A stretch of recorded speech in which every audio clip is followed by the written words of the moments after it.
I had a hobby of canoeing. I did that for a number of years.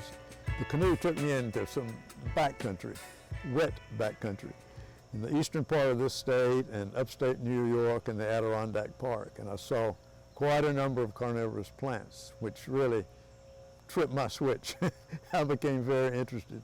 Where to go see carnivorous plants in nature? That is a difficult thing because they grow in the backcountry, and you most likely would have to have a guide to get you to a location. But you can visit the Arboretum here at Tanglewood. We have a good display. A carnivorous plant is a plant that derives most of its nutrition from insects, spiders, worms, different from other plants in that respect. It still carries out photosynthesis to produce sugar for its energy. The pitcher plants, they are pitfall plants. Here at the Arboretum we have two kinds. We have the tall erect versions as well as the more prostate version, which is the purple. As you see, this is a trap. It's also the leaf of the plant. It's green, and like all green leaves, it carries on photosynthesis. The pitcher plant secretes a nectar around the rim to attract different insects or small animals, and it is also slippery, and so an insect may land here, but unbeknownst to it, it loses its footing and then falls in. On the upper part of the trap, it has a waxy substance so that they cannot gain their footing to climb back out. It's also narrow, so if it's a flying insect, they don't have enough room to fly out.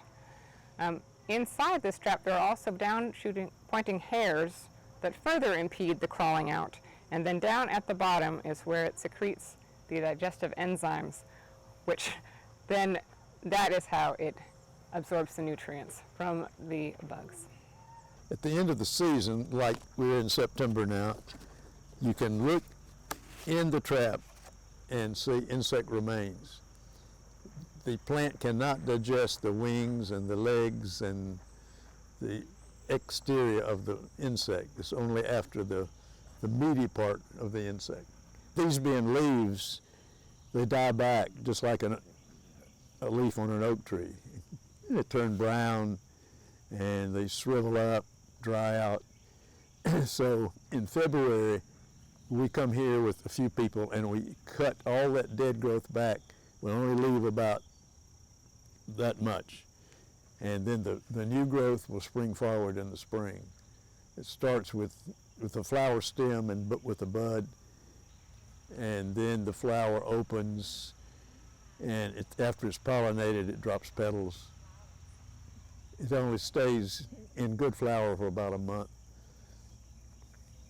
The leaf comes about a month behind the flowers. That is so they do not trap their pollinators. They want to keep their beneficial insects around. You can find carnivorous plants on all the continents of the world except for Antarctica, and you can find them in a lot of moist, disturbed areas where other plants may have